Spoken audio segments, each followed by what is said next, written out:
quais são as 3 coisas mais importantes que você tem para realizar na sua vida nos próximos dias ou nos próximos anos? Consegue fazer para mim uma lista rapidinho? Fez a lista? Pensa aí. 3 coisas que você deseja fazer nos próximos dias ou nos próximos anos. São coisas importantes, são coisas valiosas, valorosas para você e que você deseja ter a bênção de Deus para fazer essas coisas. Se você já pensou, digita amém lá no bate-papo. A Ângela já pensou em 3 coisas importantes para ela fazer, ou coisas que você já faz, que você quer melhorar, fazer melhor ainda. Muita gente já está marcando ali. Daqui a pouco ser um pai melhor, daqui a pouco ser uma esposa melhor, daqui a pouco adquirir uma bicicleta, por que não? Daqui a pouco entrar na academia para ver se você consegue tornar massa gorda em músculos. Talvez daqui a pouco você reformar uma parte da sua casa, daqui a pouco a troca de um sofá, daqui a pouco se preparar melhor para ir para o céu, não sei. São 3 coisas. Muitas pessoas já pensaram nas coisas e já digitaram um amém. Eu queria que mais pessoas ainda pensassem. E se você consegue pensar em 3 coisas importantes para você fazer nos próximos dias ou nos próximos meses, digita aí um amém para eu saber que você já pensou. Nós vamos abrir a palavra de Deus, vamos juntos aprender nela aquilo que o Senhor tem reservado para nós nesta ocasião. Olha só, bastante gente, Deus seja louvado. Maravilha, não precisa responder mais. Agora você não precisa responder mais. Abra sua Bíblia comigo. O livro é o Evangelho de João, o capítulo 15.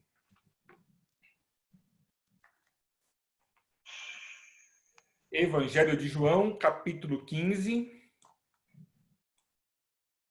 Olha, eu estou aqui desativando o som de vocês. Eu não sei por que o som de vocês liga sozinho. Fiquem atentos, tá bom? Evangelho de João, capítulo 15. Primeiro, nós vamos ler do versículo 1 até o versículo 8. Me ajude aí, me acompanhe na leitura. Eu sou a videira verdadeira e meu pai é o agricultor. Todo ramo que estando em mim não der fruto, ele corta, e todo que dá fruto, limpa, para que produza mais fruto ainda. Vós já estáis limpo pela palavra que vos tenho falado. Permanecei em mim, e eu permanecerei em vós. Como não pode o ramo produzir fruto de si mesmo, se não permanecer na videira, assim nem vós o podeis dar, se não permanecerdes em mim. Eu sou a videira, vós os ramos. Quem permanece em mim e eu nele, esse dá muito fruto. E a parte mais importante da mensagem está aqui nesse verso, quando Cristo diz assim: sem mim nada podeis fazer. Você consegue com seu áudio desligado e repetir comigo?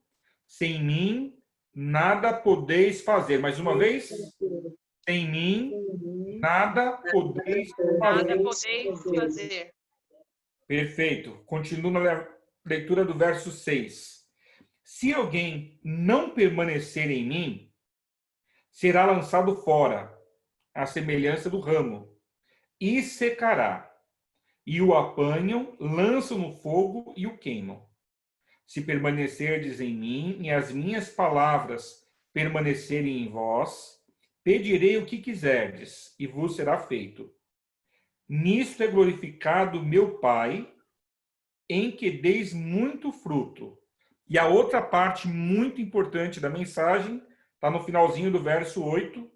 E assim vos tornareis meus discípulos. Amém, queridos? É um texto bíblico bastante conhecido. Você já leu essa comparação de Jesus. Você já tem ciência de que sem ele você nada pode fazer.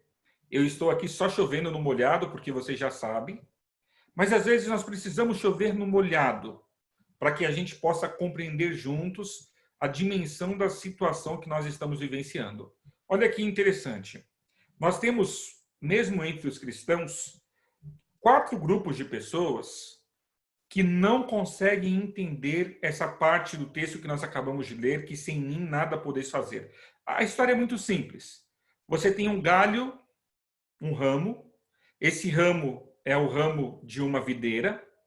Se o ramo estiver conectado à videira, o que vai acontecer? Esse ramo vai continuar crescendo, ele está vivo, ele vai produzir frutos. No entanto, se esse ramo se desconectar, ele se desligar da videira, o resultado disso é o quê? É a morte do ramo, que vai secar, e mais cedo ou mais tarde o agricultor vai passar ali, vai apanhar esse ramo e vai botar fogo nele, porque ele não serve para nada. Lá no versículo 2, nós temos ali um problema, que é um problema de tradução do texto bíblico. O verso 2, quando você lê ali que o ramo que não dá fruto é cortado e lançado fora, na verdade esse lance de cortar e lançar fora e botar fogo é para o final do processo. A palavra grega ali, o sentido melhor que ela daria é que ao invés de cortar, o agricultor pega esse ramo que não dá fruto e levanta ele, coloca esse ramo mais no alto, para que ele tenha contato direto do sol e, como resultado, ele passe a dar fruto. Já pensou que maravilhoso? É assim que o nosso Deus age conosco. A graça de Deus é algo maravilhosa. Deus não espera que nesse instante você seja perfeito. Neste instante, Deus não espera que você seja a última bolachinha do pacote. Nesse instante, Deus espera que você se reconheça como pobre, miserável, nu, humano, pecador, para que ele possa, através do seu reconhecimento, usar a sua vida e abençoar a sua vida. Deus não está procurando super cristãos. Deus procura super pecadores para salvá-los. E se nesta noite eu estou falando para algum super pecador, Deus seja louvado. Hoje chegou salvação na sua casa. E a salvação não sou eu. A salvação é o Cristo, o nosso Salvador. Então, lá no verso 2, o texto bíblico diz que quando o ramo não dá fruto, ele é cortado e lançado fora. Na tradução, uma melhor tradução para esse verso seria que esse ramo que não dá fruto, ele é levantado pelo agricultor, para que ao ser levantado no parreiral, é parreira de uva isso, levantado acima dos outros galhos, ele tenha incidência direta do sol e ele possa dar frutos, os frutos que são esperados deste ramo. Então, mesmo entre nós, o assunto é bem conhecido, mas há entre nós 4 grupos de pessoas que têm muita dificuldade com esse assunto de que sem Cristo nada podemos fazer. Há um grupo de pessoas que eu vou chamá-las de desacreditadas. São as pessoas que têm mesmo falta de fé. Elas estão vivendo a vida delas há tantos anos e fazendo tudo por conta própria. São pessoas esforçadas, são boas pessoas, são pessoas que têm boa vontade, são pessoas que querem acertar na vida. Elas não acreditam que sem Cristo elas nada podem fazer. Pelo contrário, elas acreditam que tem dado certo até então e elas vão continuar fazendo, elas vão continuar seguindo nessa direção, porque elas se consideram pessoas capazes e elas são desacreditadas dessa historinha de que sem Cristo elas nada podem fazer. Lembra das 3 coisinhas que vocês fizeram a listinha de vocês aí? Eu falei que dentro dessa lista, muita coisa, adquirir isso, fazer aquilo outro, me tornar um melhor isso, um melhor aquilo outro. Queridos, nada nós podemos fazer sem Cristo. E muitas vezes nós estamos tentando fazer todas as coisas das nossas vidas sem Jesus, porque nós nos achamos capazes, competentes, suficientes, e nós nos tornamos então desacreditados. Nós não temos fé. Nós não temos fé nesse lance de que sem Cristo nós nada podemos fazer. O segundo grupo, eu chamaria de o grupo com problema de acessibilidade. Ou o grupo das pessoas que têm falta de acessibilidade. Essas pessoas, elas não sabem como isso funciona. elas não entendem. Elas não conseguem compreender que lance é esse de que elas precisam estar conectadas em Cristo para que elas tenham os resultados desejados na vida delas. Percebeu? O primeiro grupo, os desacreditados, e o segundo grupo, aqueles que têm falta de acessibilidade. O terceiro grupo, esse é o maior grupo, sem sombra de dúvidas, é o grupo das pessoas que fazem substituições. Ao invés de eu depender de Cristo para tudo, eu coloco outra coisa ou outra pessoa no lugar de Cristo. Exemplo. Ao invés de olhar para Cristo e buscar em Cristo a sabedoria para conseguir realizar, de repente eu olho para o meu pai na fé, a pessoa que me trouxe para a igreja. De repente eu olho para o pastor, eu olho para um dos anciãos, eu olho para um diácono e tento imitar aquela pessoa, porque eu acho que me esforçando para ser como ela, o resultado vai dar. Só que preste atenção, essa pessoa está falhando porque ela substituiu, ela tirou Jesus e está olhando para alguém tão pecador quanto ela e ela acha que ela vai conseguir os resultados, os objetivos esperados na vida dela. Outras pessoas acham que é igreja. A igreja, eu estou ligado à igreja. Então, como eu estou ligado à igreja, vai dar tudo certo. Queridos, é uma tolice acreditar nisso. A igreja não tem esse poder, ninguém tem esse poder. Sem mim, nada podeis fazer. É só Jesus. E o último grupo é o grupo que, embora talvez até esteja na igreja, mas esse grupo aqui não tem esperança para eles, ou se tem esperança, é muito pequenininha essa esperança deles, é o grupo das pessoas que são exacerbadamente ou exageradamente orgulhosas. O orgulhoso não aceita a ajuda de ninguém. O orgulhoso não concorda em depender de ninguém. O orgulhoso não aceita que ele precisa de um outro na vida dele para que ele possa alcançar as coisas que ele se propõe a alcançar em sua vida. Queridos, sem mim, nada podeis fazer. E aí Cristo começa a dizer ali na sequência desses versos que se nós estivermos ligados a Ele e Ele em nós, e nós pedirmos qualquer coisa ao Pai dele, o Pai dele vai nos conceder. Não é forte demais isso? Por que Cristo promete um negócio tão doido desses? Por que Cristo promete uma coisa assim tão ampla? Eu vou até ler para você não ter dúvida. Eu estou falando lá do versículo 7. Se permanecerdes em mim, as minhas palavras permanecerem em vós, pedireis o que quiserdes, e vos será feito. Pedirei o que quiserdes, e vos será feito. Como que isso funciona? Queridos, é que Cristo sabe que quem realmente está ligado com Ele não vai pedir capricho, não vai pedir de forma egoísta. Quem realmente está ligado com Cristo vai pedir com sabedoria, vai pedir com prudência, e qualquer coisa que essa pessoa pedir vai lhe ser concedido. Vocês se lembram dos frutos? Eu quero ler com você sobre os frutos. Gálatas 5.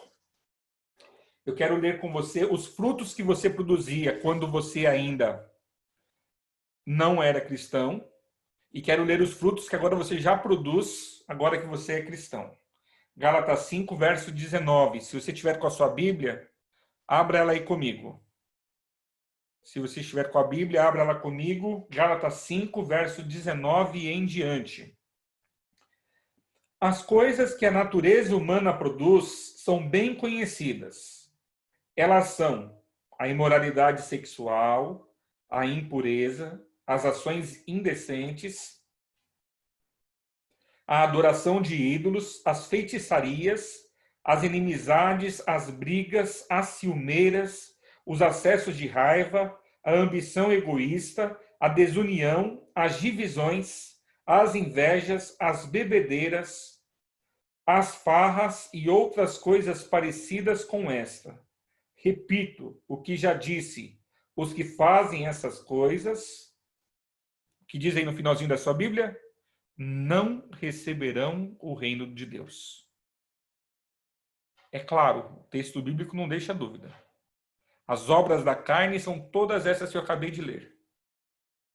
Esses são os frutos de quem não está ligado com Cristo. impureza sexual, ações indecentes, adoração de ídolos, feitiçarias, inimizades, brigas, ciumeiras, acessos de raiva, ambição egoísta, desunião, divisões, invejas, bebedeiras, farras e outras coisas parecidas com essas. Repito o que já disse. Os que fazem essas coisas não receberão o reino de Deus. Olha que interessante.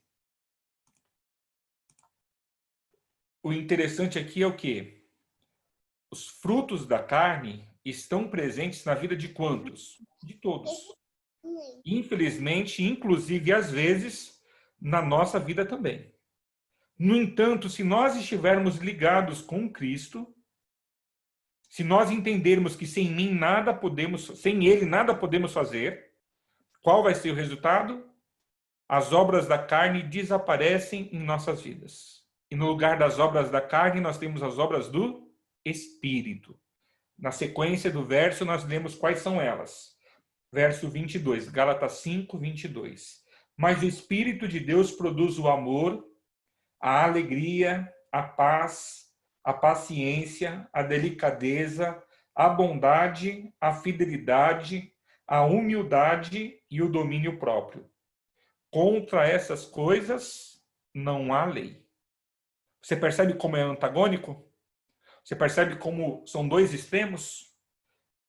A grande questão da vida cristã, queridos, é compreendermos que sem mim nada podeis fazer. Nada. Você não vai nem conseguir aquele carro que você está querendo comprar, não vai conseguir se tornar uma melhor mãe, não vai conseguir se tornar uma melhor filha. Você não vai conseguir, porque sem Cristo nada podemos fazer. E se você fizer e se esforçar muito, você pode ter resultados. Mas não tenha dúvidas, os seus resultados serão infinitamente aquém, infinitamente menores do que os resultados que você teria se você estivesse verdadeiramente ligado em Cristo Jesus. É forte isso demais, né? E aí os frutos é a consequência. Quais são os frutos que o agricultor, o nosso Deus, espera de mim, de você? São esses aqui. E sabe o que eu e você dizemos às vezes? Eu não consigo. Eu não consigo amar, eu não consigo ser paciente, eu não consigo ter domínio próprio, eu não consigo. E aí?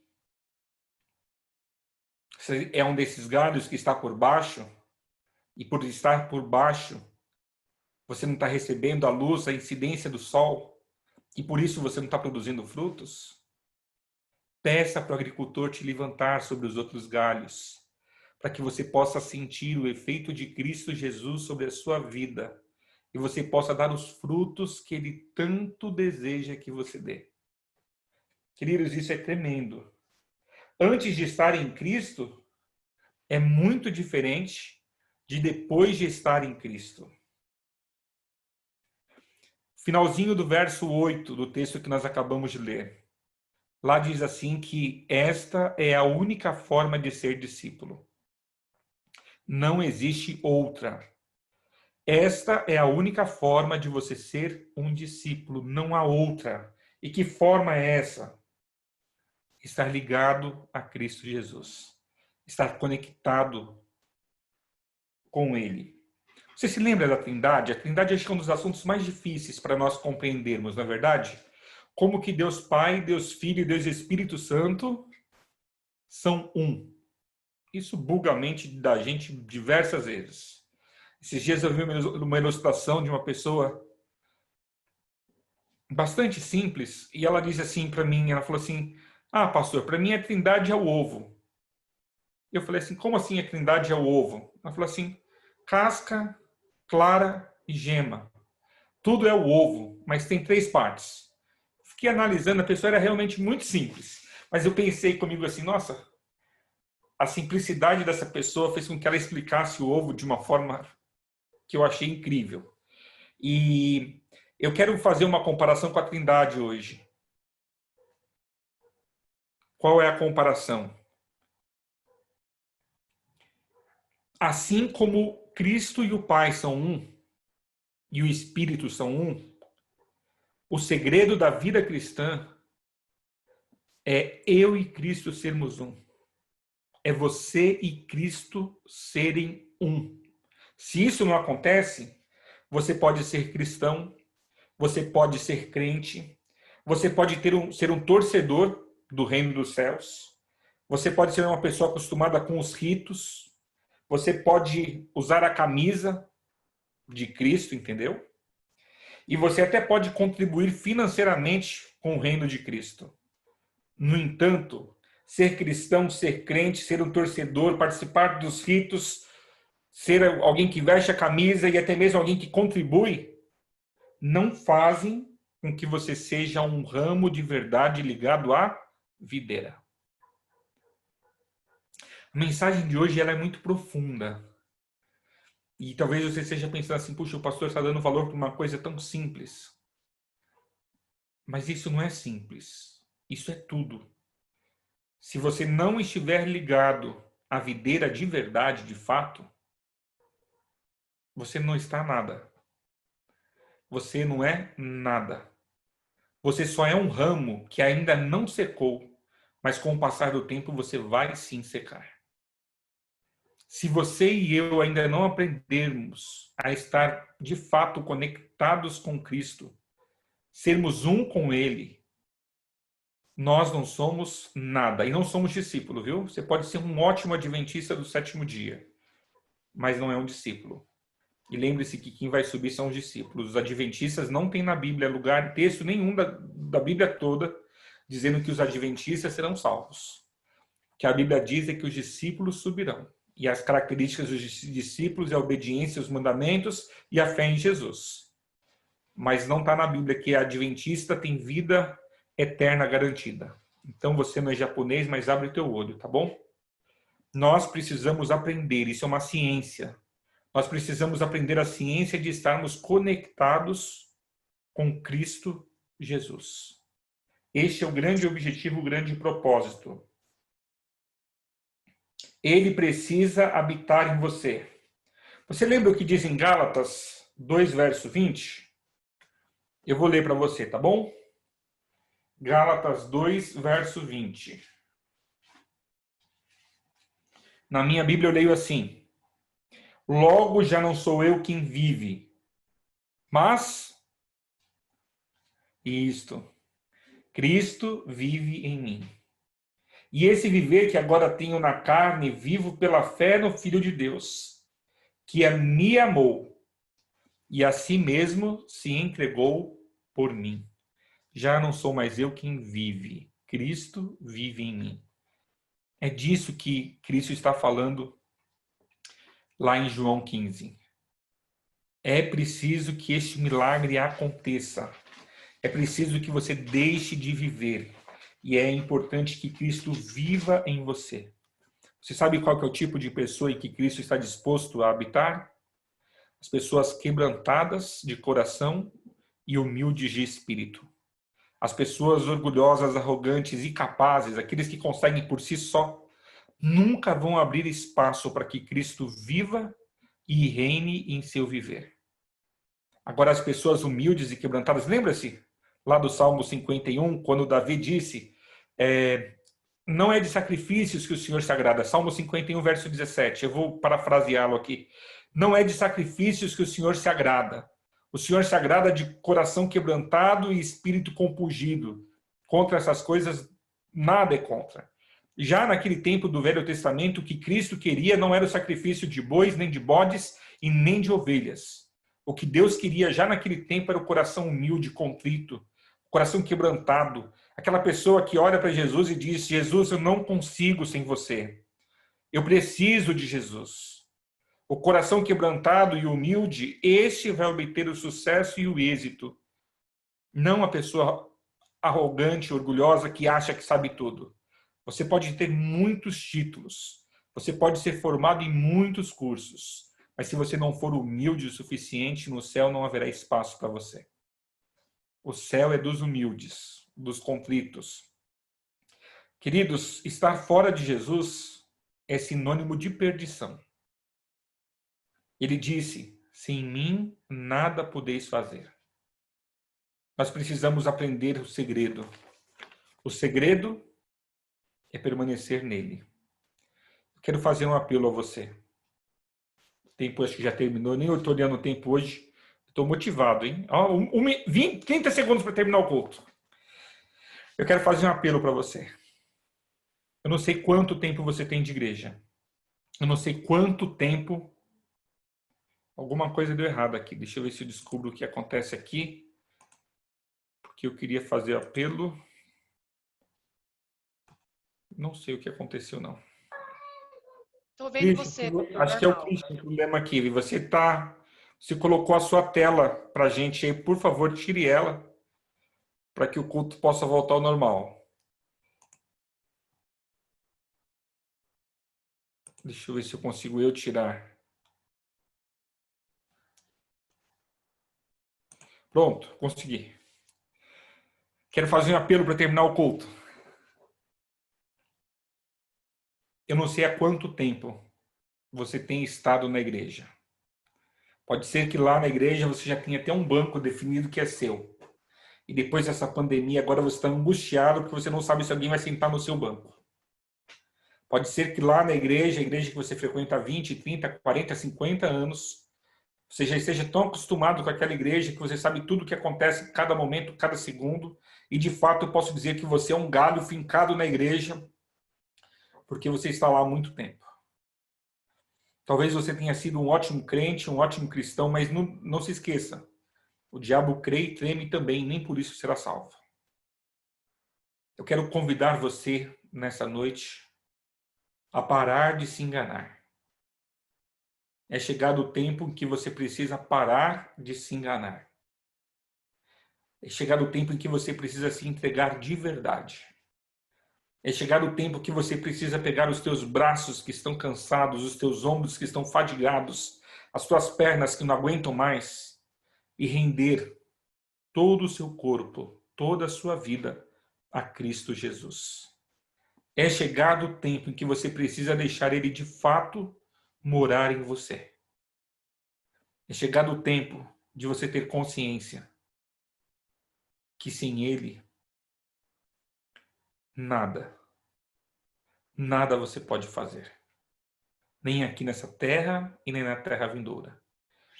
Nesses 20 anos de pastor e mais 10 de igreja, são 30 anos já, 31 anos de adventismo que eu tenho, eu presencio, não poucas, vou ser sincero com você, muita gente bem intencionada na igreja. Muita gente que queria acertar, mas eles não conseguem, porque eles nunca soltam as rédeas da vida deles para que Cristo possa conduzir a vida deles como Cristo deseja. Não sei se é por insegurança, não sei se é por medo, falta de fé. Eu não sei o que acontece. Mas as pessoas, elas ficam ali por um tempo e daqui a pouco mais elas desistem. Elas se cansam, se entregam e desistem. Nessa noite, eu peço a você, pare de se enganar. Faça uma entrega completa da sua vida a Cristo Jesus. Deixe Ele ser o Senhor do seu viver. Deixe Ele ser o teu Deus. E se una com Ele de tal forma que quando as pessoas olharem para você, elas não te vejam mais, mas elas vejam Jesus. Que Deus te abençoe. Te conceda um sábado muito feliz e abençoado. Nós vamos terminar este culto cantando um hino, tá bom? Quando terminar o nosso hino, deixa eu colocar aqui a tela para projetar. Quando terminar o nosso hino, eu faço uma oração e o nosso culto